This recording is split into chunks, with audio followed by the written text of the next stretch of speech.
Al aire.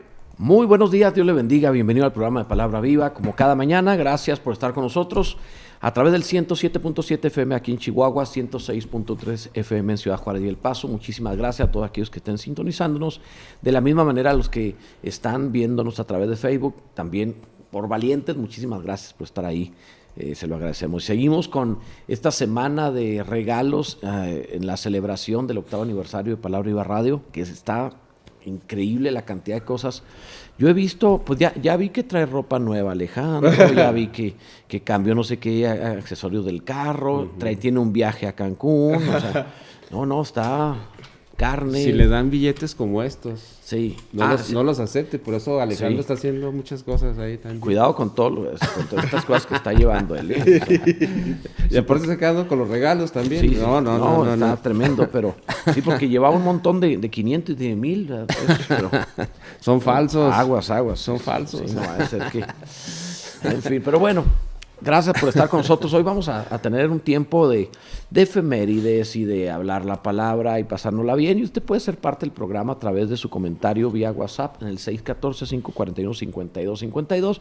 Nos permite reírnos un rato, disfrutar y tener comunicación. 614-541-5252 vía WhatsApp. Y os viene ahí un comentario en la página donde nos esté viendo. Esperamos que Alejandro haga su trabajo y nos pase el comentario. Por lo pronto, ¿cómo está, hermano? ¿Qué dice, pastor? ¿Todo bien? Gracias a Dios. Muy contentos aquí con lo de la radio, que los 8 años. Es tremendo la cantidad de gente que ha sido, los testimonios que escucho de personas que han recibido bendición. Así es. Me llega a través del celular muchísimos agradecimientos y comentarios de personas que han sido bendecidos a través de la programación, que reciben el consejo oportuno, el aliento, la esperanza, o incluso que situaciones difíciles encontraron al médico que pudo ayudarlos, al abogado que los sacó adelante, o sea, cosas ya más oportunas y específicas en las que fueron ayudados, gracias a Dios. Qué bueno. Gracias a Dios. Pero también es una manera de podernos unir de alguna manera toda la iglesia, ¿no? De estar ahí conectados ahí en la radio. Sin duda, nos mantiene activos. Por ejemplo, ahora en pandemia ha sido fundamental porque nosotros estuvimos de todas maneras transmitiendo, toda la pandemia nosotros hemos estado transmitiendo, no nos hemos ido a la casa, no hemos estado mandando mensajes desde la casa, lo hemos hecho desde aquí, hemos estado trabajando nosotros y no nos hemos enfermado, ya ve. Gracias a Dios. Yo sospechaba que usted y yo no éramos humanos, por eso el virus el ADN no checó, no. Sí, cuando el virus enferma, dice el virus que nos acepta ahí. Dice, me dio un pastor, dice, me siento mal.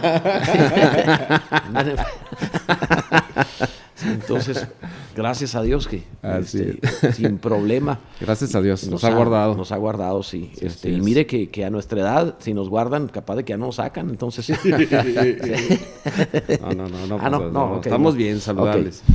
Muy bien. ¿Qué es lo que trae de efemérides? Pues fíjese que un día como hoy sucedió que se firmó el Pacto de Centroamérica. Pacto de Centroamérica. En 1921. ¿En qué consiste el Pacto de Centroamérica? Lo que pasaba es que iban a hacer un tratado de libre comercio en Centroamérica. Estaba incluido lo que es Guatemala, El Salvador, Honduras, Nicaragua y Costa Rica.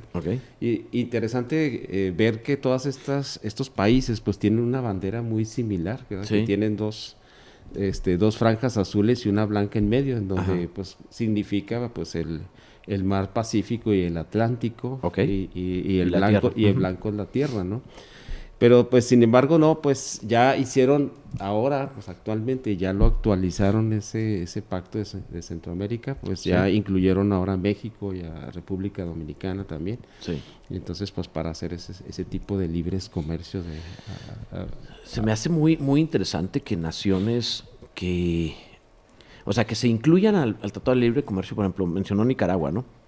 Sí, Nicaragua. O sea, Nicaragua, Costa Rica, Honduras, con una dictadura socialista, El Salvador, que va a estar participando de libre comercio. Si finalmente libre comercio necesita el capitalismo, necesita la libertad y la propiedad privada, y necesita el movimiento de capitales de manera libre.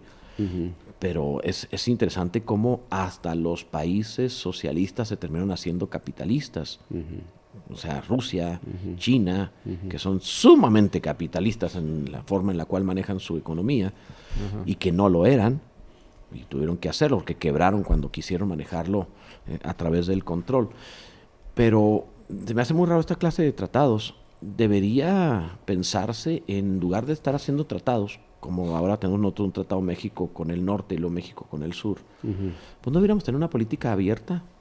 Es decir, mejor, en lugar de tener tratados, no deberíamos considerar las naciones que se pueda comprar y vender libremente a nivel mundial. Exactamente. Dejemos de cosas, o sea. Sí, realmente estaba viendo un documental ahí de Corea del Norte, precisamente, en donde pues están viviendo una pobreza terrible, terrible, y una presión ahí del gobierno. Sí. Y sin embargo, dicen que parte de su economía es que tienen gente afuera trabajando para mandar dinero. Para llevar divisas, para mandar dinero al país. Cada vez que el gobierno controla la economía de la nación, y que se empieza a meter en todo, y que se encarga de todo, que tiene a su cargo la energía y el banco y todo, que empieza a controlar, empobrece impresionantemente a la nación. Eso se ha repetido en la historia 100 de 100, sin error, todas. Sí, y cada vez que se abre y se quitan los alineamientos, las reglas y se abre, ¿ok? Que ahora sí, un comercio libre, un mercado libre. Cuando se hace eso, todos prosperan. Exacto. O sea, está más que probado eso, que el control no funciona y que la libertad empresarial es la que realmente produce abundancia a los demás. Porque un gobierno lo que hace cuando empieza a controlar, lo hace con la promesa de darle al pobre. Pero realmente lo que hace es que da más pobres a la nación. Exacto. Empobrece a todos. Y de la otra manera, produce riqueza. Está probadísimo eso. Pero desafortunadamente la ideología de izquierda sigue siendo el gran daño del mundo. Terrible, produce pobreza. Estuve en unos americanos ahí que les permitieron estar ahí porque los odian tremendamente a los americanos en Corea del Norte. Y ellos querían tomar fotografías de cómo era el lugar y cómo vivía la gente y todo eso. Y tenían a una persona ahí que supuestamente era el guía de turistas, pero era... Si usted llega ahí, por ley, tiene que tener a un guía, entre comillas, de turistas que va a acompañar a todos lados. Es un espía que va a checar qué está haciendo, sí. Exactamente, es un espía, precisamente, y no dejaban tomar fotografías que pusieran en mal a Corea del Norte. Por ejemplo, en el caso de desnutrición, que había varios niños ahí... No, estaba prohibido eso. No puede. Que tomaran los soldados y cuestiones de ese tipo. Y si lo llega a hacer, es cárcel. Es cárcel, exactamente. Sí. Y de hecho, normalmente les quitaban todos sus celulares y todo eso. Sí.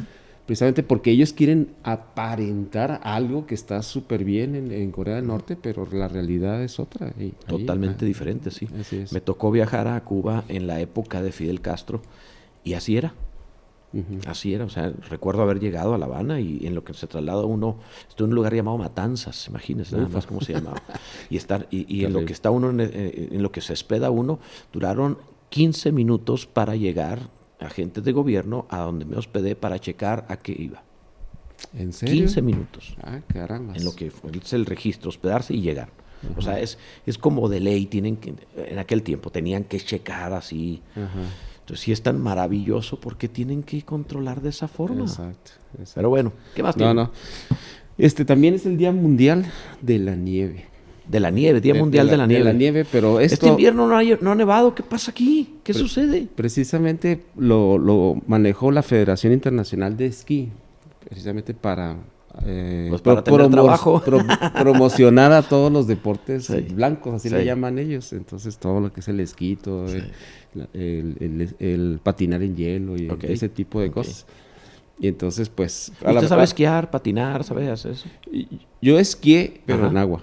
En agua. En agua. Pero en agua lo que ayuda es la velocidad, o sea, como sí. no tiene que mantenerse de pie, porque lo hace todo la lancha, por así decirlo. Exactamente. Sí, es muy, muy diferente. Sí, y es muy padre, pues, y ahí pues cero accidentes, nada más se cae el agua y ya. Sí, pues no pasa nada. No hay árboles ni nada. En la nieve sí se puede romper, se puede quebrar. Sí, claro, ahí está. Sí, es diferente. Y también hay esquís en lo que es arena también, y a mí se me hace también muy peligroso ahí, porque pues una caída caída ahí es como lijarse la piel ahí. Sí, quema. Va a ser muy, muy feo, muy doloroso ahí también. No, dejemos eso para los que tienen equilibrio, están más jóvenes. Sí. No, nosotros tenemos equilibrio y parecemos jóvenes, pero no somos. ¿Qué más, hermano? De ahí, esas de lo que eran las efemérides más interesantes, pues eran esas dos. Ya hay otras, pero pues no las quise. Sí. No las quiso sacar. ¿Cómo estarían? Y se las pasó la hermana Marta y usted no las quiso decir. No. Oiga, pero se va a arriesgar. Tachita. ¿No lo van a dejar comer ahorita? Eso no. Okay. Bueno, pero fíjese que nos vamos a ir temprano. Así que... sí, hay varias así que de ¿sabías qué? De datos curiosos. Y le voy a decir 2, 3 ahí, pero había un dato sobre los colibríes. Okay. Entonces, así que hablaba sobre la alimentación del colibrí, que se consume néctar. Entonces tiene que comer alrededor de 2 a 3 veces su peso.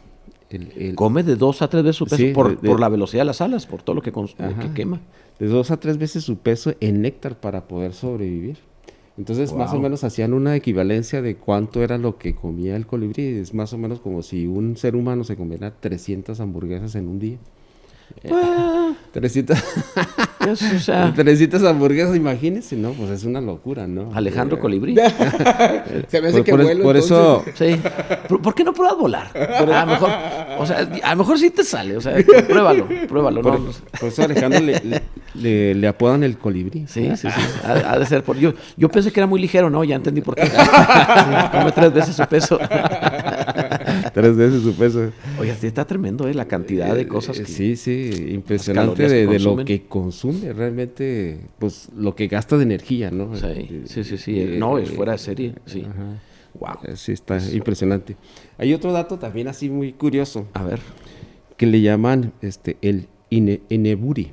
Ineburi. ¿Qué es eso? Que es una práctica que hacen en Japón. A ver si usted lo quiere aceptar aquí para Alejandro.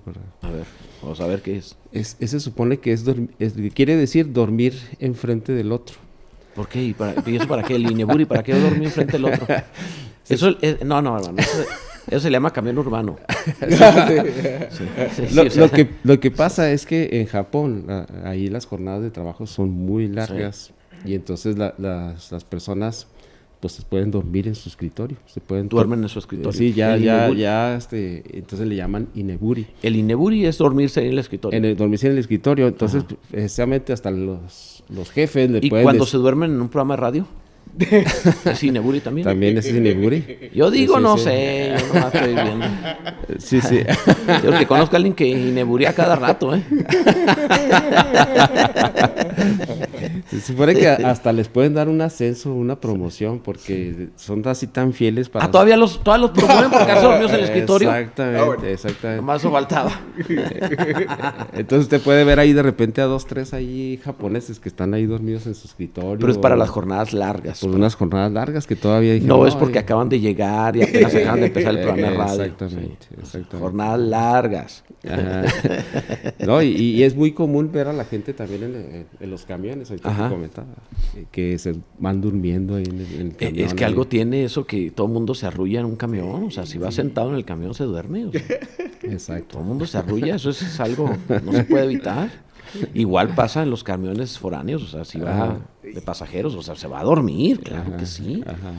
¿Nunca le ha pasado ir en un camión foráneo y que alguien va... Le llamamos camiones, porque en otra parte del mundo van a decir, ¿qué es eso? Es bus. El bus o el busito le llaman también. ¿Cómo le llaman? Tiene un montón de nombres. Bueno, que de pronto alguien se duerme y va roncando y que no les da vergüenza. ¿A poco sí? Sí, a mí sí me tocó cuando estaba joven que iba en camión. Sí. Y sí me tocó ver. No había, no es cierto, no es cierto, ni había. Claro que había. Estaba joven. No. Las carretas no cuentan como camiones. Las carretas no. Las carretas no, eso es distinto. No se puede dormir en una carreta porque se va moviendo todo. También. Sí. Pues ahí está el eunuco que hasta leía la Biblia. Iba leyendo, sí, pero iba leyendo, no dormido. Sí. Se puede todo ahí. Ay, Señor Jesús. ¿Tienes llamadas, Alejandro? Sí, dice por acá, el reino de la radio sufre violencia y Alejandro lo arrebata. Sí, pero esos no son valientes, ¿eh? ¿Qué más? Dice Micaela del Socorro, dice, buen día, pastor e invitados, Dios los bendiga y personal de la radio, felicidades por su aniversario. Muchísimas gracias, saludos. Dice por acá también Joanny Macón, dice saludos y bendiciones a todos, muchas felicidades por sus 8 años, saludos y bendiciones. Gracias, y así como lo hacíamos ayer, esta es una radio distinta. No decimos ser mejores que nadie, pero sí somos diferentes. Nuestra radio es diferente, nuestra manera de hacer las cosas es diferente. Digo, si tratáramos de hacerlo como lo hacen los demás, yo creo que ni podríamos, a lo mejor ni sabríamos hacerlo. Pero sí hacemos una radio que tiene características propias, una forma diferente de ser y que además tiene gran éxito, porque tiene muchísimo éxito en su audiencia. ¿Qué más, Alejandro? También dice por acá Tyson Contreras, dice muchas felicidades por los 8 años de aniversario, Dios los siga bendiciendo por su maravilloso programa. Muchísimas gracias también. Gracias. ¿Qué más? También dice por acá, Dios ha bendecido mi vida con esta radio, gracias por siempre compartir la palabra de esta forma. Dice, no me congrego con ustedes, pero tengo 4 años en una iglesia gracias a sus predicaciones y programas. Qué maravilla, muchísimas gracias. Permanezca ahí, sea fiel y conforme enseñamos, sirva a sus hermanos ahí en el lugar donde usted se congrega. Qué bueno que sea parte de una iglesia y que pudimos ser parte de esa decisión. Que Dios le bendiga mucho. ¿Qué más? Y también dice por acá, se llama surfear, hermanos. Bendecida mañana. ¿Se llama qué? Surfear. Ah, en la arena se surfea, no se esquía. Ah, ok. Está bien. Bueno, está bien, pues. Estamos aprendiendo. ¿Qué vamos a saber nosotros? Ok, pero gracias también por el comentario. Y como hoy nos vamos temprano, vamos a la palabra. Muy bien. Estamos en Hechos 8. Hoy es cumpleaños de Adriana. 39. Sí, ¿verdad? Oye, Roberto, ¿y a ver, luego? O sea, esto, vas a aprovechar aquí estos globos y estas cosas sí.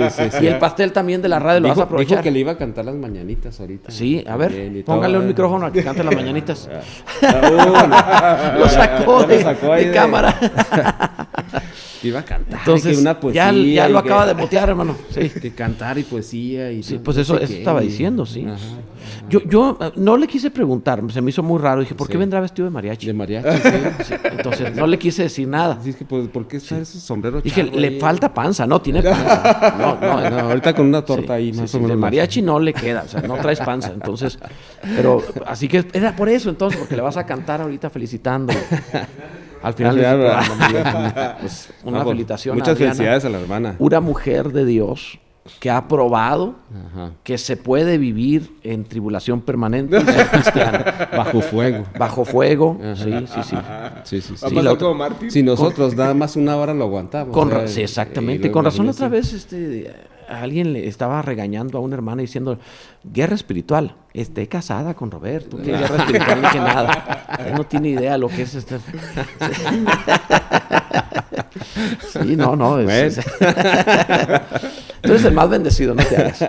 Sí, Dios te ha hecho bien con ella. Qué bueno. Gracias a Dios. Entonces, una felicitación a Adriana por su cumpleaños. Que Dios la bendiga.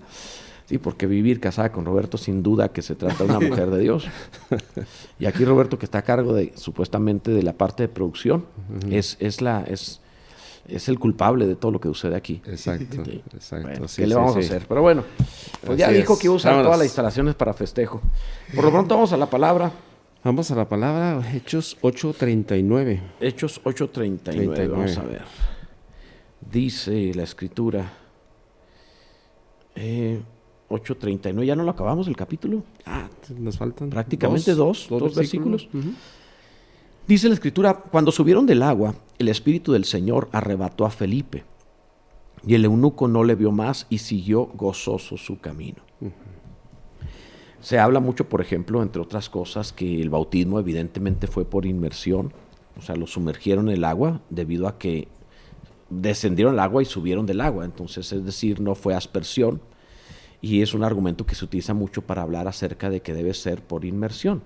Sin embargo, la Biblia no trae una ley, una regla como tal de que tiene que ser así forzosamente. Lo seguimos haciendo así porque significa muerte y sepultura, aparte de resurrección. Y es correcto. No debe tomar alguna ley, pero es el símbolo correcto, que es por inmersión, porque la persona acaba de morir y ser sepultada y nace una nueva vida. La mejor explicación de lo que significa el bautismo en agua la da el apóstol Pablo en la carta a los Romanos en el capítulo 6, cuando habla precisamente que somos identificados con Cristo en su muerte por medio del bautismo. Y también somos identificados en su resurrección. Y todavía pues más con eso, ¿verdad? Por eso lo hacemos por eso lo hace por inmersión, es sepultada la persona. Pero, por ejemplo, usted comentaba precisamente en escritos que había antiguos en donde no había agua, en donde sumergir a la gente, pues tenía que hacerse. Y lo hacían por aspersión. Lo hacían cuando no tenían agua suficiente y porque imagínense, en persecución, pues ya no lo podían bautizar, ¿verdad? Están escondidos y no tienen agua. Y dos, cuando la persona estaba enferma y no podía ser sumergida en algún río, en algún estanque, también usaban aspersión, precisamente porque estaba enferma, porque se trataba de alguien muy anciano, porque trataba de poner en peligro su vida, y por esa razón no lo hacían tampoco así. Imagínense en invierno a una persona enferma o anciana y vamos a sumergirlo al río, pues ahora sí que va a ser literal, no va a ser símbolo de muerte, ¿verdad? Va a ser literal, lo vas a matar. Entonces por esa razón también se acostumbró en los primeros años. Y el escrito más antiguo es la Didache, en el 80 después de Cristo, donde los discípulos del apóstol Juan enseñan al respecto de este tipo de cosas o detalles. A mí se me hace muy interesante donde dice subieron del agua. Y cuando tenemos ahí la célula y hablamos sobre el bautismo, usted pone un ejemplo sobre el Conde de Montecristo. Sí. Y realmente me gusta mucho esa película, porque realmente como que sí lo representa muy bien, el subir, el salir a una nueva vida, en donde precisamente a esta persona la metieron en una cárcel, en esa cárcel que le llamaban en ese monte de Montecristo, precisamente. Y tuvo pues ahí una educación en cierta manera con una persona que estaba ahí enseguida. Conoció y recibió los secretos de la riqueza. De la riqueza. Los secretos de cierta educación que le hacía falta, una cierta clase como para ponerlo como un príncipe, podríamos decir más o menos, ¿no? Sí, un conde, de hecho. El conde.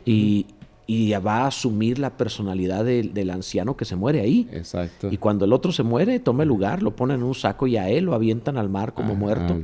Y habrá de salir ahora como el conde, con el nombre de esa prisión, porque tomó la vida del otro. Sí. Y precisamente también él le había comentado en donde había una riqueza, ¿no?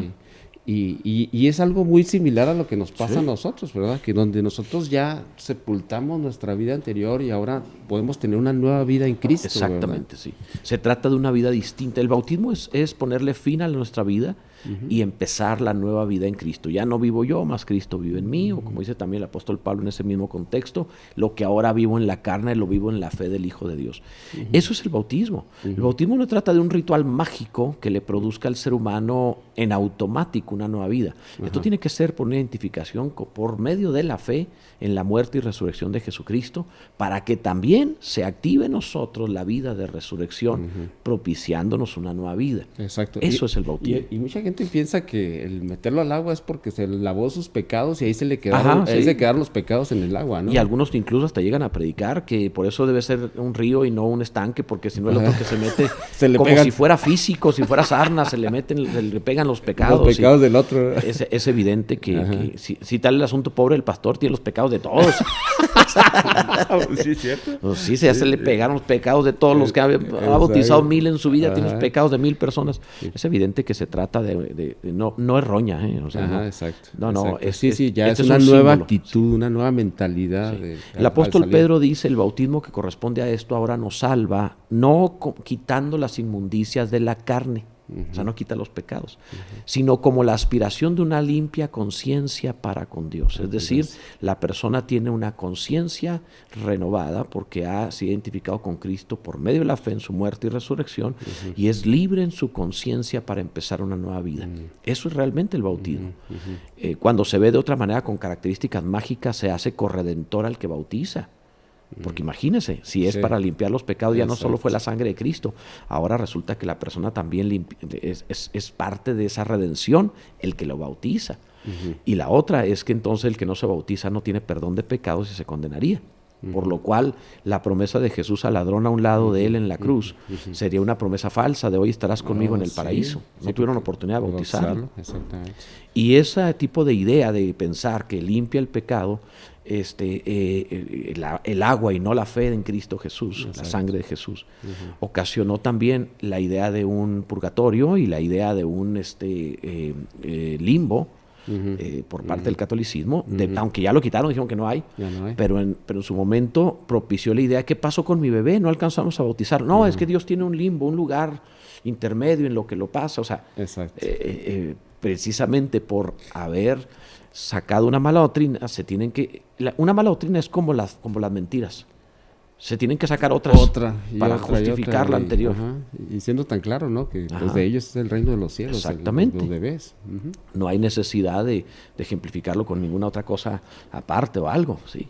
Entonces es tremendo. Entonces el asunto no necesita nada de ese tipo de cosas, ¿verdad? No necesita un lugar intermedio, no necesita una zona de expiación, porque eso ponían el limbo, como una zona de expiación, como una zona de ayudarle a la sangre de Jesús porque no es suficiente. Eso. Qué grave, ¿no? Imagínate andar ayudando a la sangre de Jesús. Ahora resulta que el agua también hace el efecto. No. Y por esa razón se cristianizó a los indios en América. Eso fue lo que se hizo, se cristianizó a los indios en América. Terrible, ¿no? Exacto, sí. Pero pues realmente ellos ni creían ni nada de eso. Porque no tenían fe, pero los están bautizando. Dice, cuando subieron del agua, el Espíritu del Señor, pasemos al otro punto, arrebató a Felipe. Sí. El Espíritu del Señor arrebató a Felipe y el eunuco no le vio más. Este arrebatamiento fue físico. Fue un arrebatamiento físico totalmente. Porque esa palabra arrebató es la misma que se utiliza la harpazo, es la misma que utiliza el apóstol Pablo para referirse en 1 Corintios 15 que el Señor habrá de arrebatarnos en el día conocido como el arrebatamiento. Yo lo veo así como que un zarpazo, así que es algo así rapidísimo. Es muy posible que la palabra zarpazo venga de harpazo. De harpazo.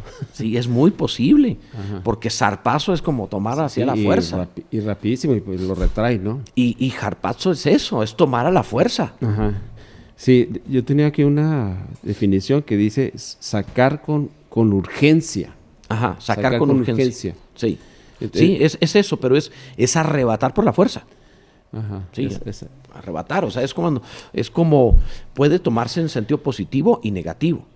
Un niño se está ahogando y lo tomó de la fuerza y lo sacó del agua, es harpazo, pero también puede ser un secuestro. O sea, en el sentido positivo y negativo es tomar físicamente por la fuerza y llevar a otro lado. Sí, yo también había visto en la cuestión de igual una ilustración parecida en donde un niño se está queriendo atravesar la calle y luego viene un carro y otra persona lo toma hasta casi como violencia, ¿no? Rápido para sacarlo de ese daño que se va a tener. Y el problema, bueno, no el problema, la enseñanza detrás de esto es que así como Felipe fue llevado de un lugar a otro físicamente por el Espíritu Santo, nosotros esperamos el día y la posibilidad de ser arrebatados si somos fieles y tomados por dignos de ser arrebatados. Pues habla de un abrir y cerrar de ojos. Pues ¿cuánto tardamos en abrir y cerrar de ojos para poder ¿sabe que nos tome?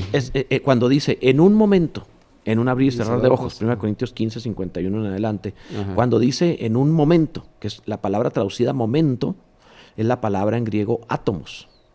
O sea, literalmente dice en un átomos. No, pues. O sea, nada de tiempo. Es como decir, imposible de medir en tiempo. O sea, no hay reloj, no hay... Ni siquiera el parpadeo, ¿no? No hay manera, no hay reloj, no hay un parpadeo, no hay nada. O sea, simplemente no lo podemos... Porque hasta el parpadeo lo podríamos filmar y poner en cuadros que se alcance a ver que la persona parpadeó lentamente. Bueno, esto es todavía más que eso. En un átomos de tiempo. O sea, es en algo imposible de medir en tiempo. Seremos arrebatados, que es lo que anhelamos, que no va a ser un arrebatamiento de toda la iglesia. Es una promesa para algunos. Pablo mismo decía, si yo en alguna manera lo llegase a alcanzar, Pablo decía de él mismo que a lo mejor no lo alcanzaba. Miren qué condición nos ponen a los demás. Me permite leer la de Tesalonicenses, la que habla acerca. Dice, dice, porque el Señor mismo, con voz de mando y con voz de arcángel, con trompeta de Dios, descenderá del cielo y los muertos en Cristo resucitarán primero. Luego nosotros que vivimos, los que hayamos quedado, seremos arrebatados juntamente con ellos en las nubes para recibir al Señor en el aire y así estaremos siempre con el Señor. Nos está diciendo que el Señor viene nada más hasta las nubes y donde va a ser el arrebatamiento. En realidad no es para presentar un aspecto físico, Es decir, no es para presentar que se quede en la nube. Es para presentar, porque la nube es la forma en la cual la palabra enseña la gloria de Dios, por ejemplo. Dice que Jesús fue arrebatado y la nube lo cubrió. Cuando fue arrebatado, Hechos capítulo 1. Entonces es una forma de decir, no es que Jesús llegue y se quede hasta allí, es una forma de decir, Jesús no se hará visible a nosotros en ese momento, sino que nos absorberá su gloria y en la venida lo veremos. Ya después, o sea, es una forma, no tanto que nos quedemos ahí en las nubes, sino es una forma de decir, la gloria de Dios nos absorberá y no hará visible todavía al Señor hasta su venida. Porque estamos viendo que a partir de ahí es donde inicia lo que es la segunda venida de Cristo, ¿no? En cierta manera como que ahí viene, no viene hasta la tierra, pero en cierta manera ahí es donde primero, cuando se habla de la venida del Señor en la Escritura, nunca se utiliza los verbos para venida como vendrá a futuro. Siempre dice viniendo. O sea, siempre está en un presente continuo. Ya está viniendo. Y no es porque esté en el trayecto, es porque es inminente. Entonces no significa necesariamente que ya va en camino y que se va a quedar en la nube y ahí nos quedamos esperando 3 años y medio y luego ya entra. No, significa inminente, en cualquier momento, en cualquier instante. Por eso está viniendo, es ya. Es una forma de ver la gloria y la inminencia de la venida del Señor y no necesariamente la situación geográfica. Si no es para describir la situación geográfica, porque Jesús, por ejemplo, ascendió a los cielos y regresó en la misma tarde de domingo que resucitó. Entonces no necesita estar viniendo. Exacto. Es una forma es semántica, es una manera de hablar para hacer referencia a la inminencia, a que no tarda, que en cualquier instante. Por eso lo presenta así. Pero no quiere decir que llegue y se quede en la nube 3 años y medio esperando y luego ya va a entrar. No, quiere decir que en cualquier momento podría ser. Dice el pasaje además, cuando subieron del agua, el Espíritu del Señor arrebató a Felipe, vimos sobre el arrebatamiento, que la Escritura es clara al decir que es una recompensa para algunos, no es para toda la iglesia, no toda la iglesia. Cuando pregunta, ¿la iglesia va a pasar la gran tribulación? Sí, no. Puede ser arrebatado, puede quedarse, depende de su fidelidad. Exacto. Y qué bueno que la palabra de Dios menciona en varias ocasiones sobre este arrebatamiento, este rapto, ¿verdad? Sí. En el caso de Enoc, donde hablaba que había caminado con el Señor 300 años y que fue tomado y que desapareció, ¿no? En el caso de Elías, que comúnmente o todo el mundo cree que fue arrebatado con un carro de fuego, ¿verdad? Pero todo el mundo dice, no, pero él se fue en el carro de fuego, ¿no? Pues fue por un torbellino, ¿no? Es lo que decía. Y lo menciona en varias ocasiones, ahora con Felipe también. Entonces quiere decir precisamente que esto viene en serio, es real. Donde vamos nosotros también a ser arrebatados. No se trata no es algo que no haya sucedido antes, ya ha sucedido. Ya ha sucedido. Tenemos el caso de Enoc antes del diluvio, tenemos el caso de Elías antes de la destrucción de Jerusalén. Siempre antes de una tribulación, de un problema, hubo un arrebatamiento. Y es la promesa que está dando, pero no todos la van a tener. Había 7,000 que no habían doblado sus rodillas a Baal, pero solo Elías fue llevado. Había muchos creyentes que invocaban al Señor en tiempo de Enoc, pero solo Enoc fue llevado. Y el cuerpo de Adán, no todo el cuerpo fue usado para la esposa de Adán, como no toda la iglesia va a ser la esposa del Cordero, solo una parte. Entonces, en este sentido, la Biblia dice llamados, escogidos y fieles, o sea, son personas que realmente lo dieron todo. Vuelvo a decirlo, Pablo escribiendo a los Filipenses dice, si yo en alguna manera alcanzase la resurrección, el original dice la superresurrección, la exanastasis, el harpazo, el arrebatamiento de los santos.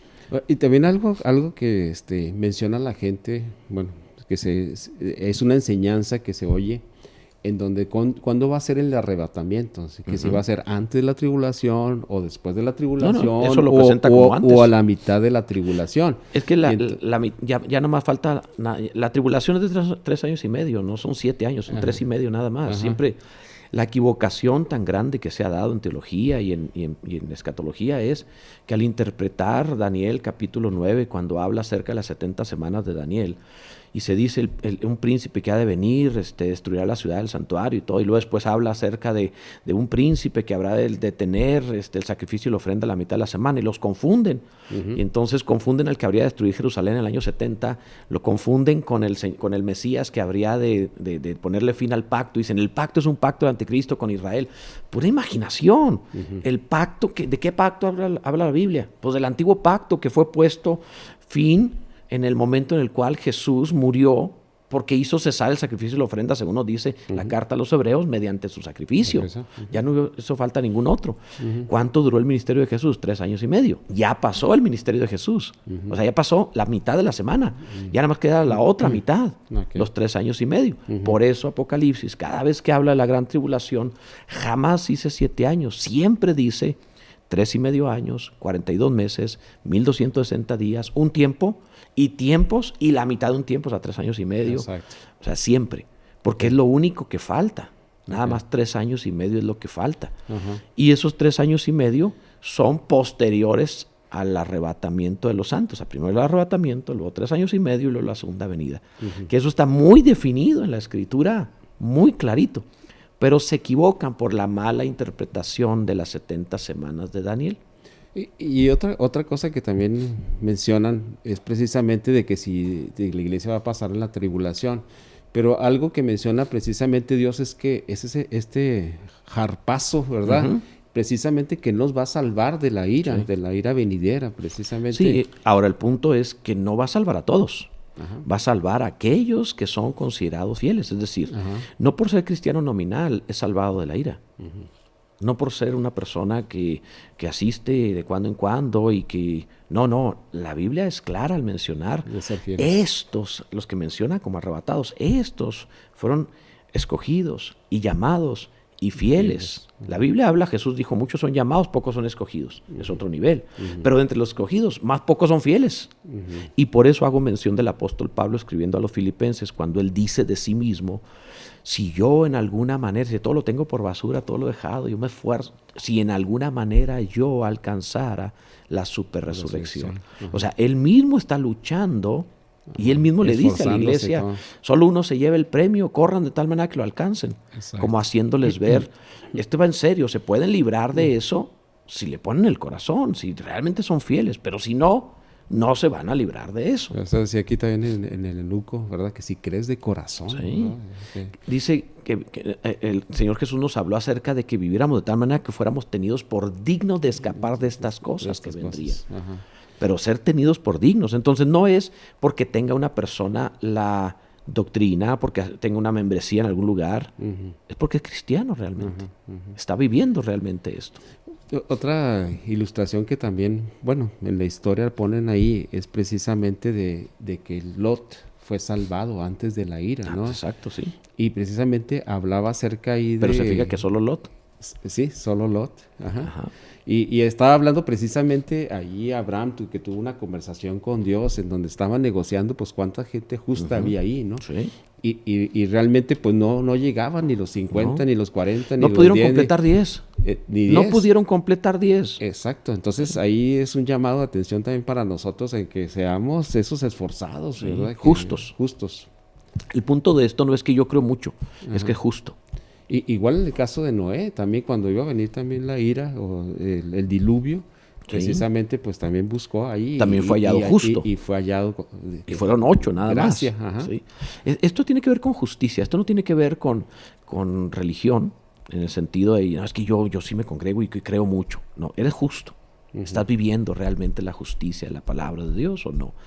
Porque el punto primordial es ordenar sus caminos. El justo ordena sus caminos. El desordenado es un injusto, el que vive mal, o sea, no. Eso es una recompensa. La superresurrección es una recompensa para aquellos que se animaron a ordenar sus caminos. Nosotros somos como si nos mantenemos así, seríamos como la iglesia de Filadelfia, ¿no? Porque hay una escritura, si la puedo leer, dice, por cuanto has guardado la palabra de mi paciencia, yo también te guardaré de las horas de la prueba sobre el mundo entero. Dice, para probar a los que moran sobre la tierra. Sí. Es una promesa, pero vea cómo es una promesa dada por recompensa. Sí, que guardas la palabra de mi paciencia, ¿no? Guarda la palabra de mi paciencia. O sea, la persona realmente es una persona que está viviendo para el Señor. De otra manera, no. Sí soy muy enfático en esto porque se habla mucho de manera determinista. Toda la iglesia. ni toda la iglesia, es solo una porción, una parte. Y la otra es, no, es que miren, sí dice que va a pasar, pues sí, van a pasar, pero otros no tienen por qué pasar. Podrías librarte. Exacto. El problema que yo encuentro en esto es que todo aquel que trata de librarse de la ira que ha de venir, la va a pasar. Porque lo que lo hace librarse no es el miedo a la tribulación, lo que lo hace librarse es el amor a Jesucristo. Y aquel que ama a Jesucristo no le importa si pasa o no pasa, le importa una relación con Dios. Y por eso será libertado. Sin esa relación con Dios, por demás es el resto. ¿Sí me explico en eso? Sí, claro. Esta es la parte fundamental, el amor a Cristo. Wow, ya es bien tarde. ¿Tienes llamadas, Alejandro? Sí. Bendiciones para todos. Dice una pregunta: si alguien tiene una vida de oración y busca el reino de Dios y su justicia, ¿es posible que por hecho de haber dicho horas antes que no está bien ver películas de terror, al dormir tuvo una pesadilla como si fuera una película de ese tipo? ¿Es posible que inconscientemente la haya provocado en su mente esa persona? Gracias por su opinión. O sea, es evidente, totalmente evidente. Lo que soñamos siempre tiene que ver con lo que vivimos. Y le sembramos a la mente ideas mediante malas conductas. Viendo una película que no debes ver, claro que vas a soñar lo que no deberías soñar. Es evidente, es 100%, no es espiritual, es completamente haber ensuciado tu mente. ¿Qué más, Alejandro? Dice, muchas felicidades por su 8º aniversario, dice, de su ministerio en radio, una gran bendición para todos quienes les escuchamos. Muchísimas gracias por tomarse este tiempo también, gracias. ¿Qué más? Dice, entonces Enoc fue arrebatado como lo seremos en la segunda venida de nuestro Señor. Es lo que anhelamos, es lo que esperamos, pero hay que vivir por ello. Lo vuelvo a decir, si Pablo mismo dudaba de que él participara de ello, pues ¿en dónde nos coloca? Sí. Más vale ponerle el corazón. Sí. Esa fuera. ¿Qué más, Alejandro? Y también dice por acá, dice, buenos días, bendiciones, dice, tengo una agencia de animación de eventos, ¿podría participar para regalar show de payasos en el aniversario de la radio? Sí, bueno, pero eso ya lo pone de acuerdo con Alejandro en los siguientes programas. Por lo pronto, pues ya tenemos que irnos, tengo un compromiso familiar, pero muchísimas gracias por su sintonía, que Dios le bendiga, sea feliz, pásala bien en Cristo Jesús. Amén.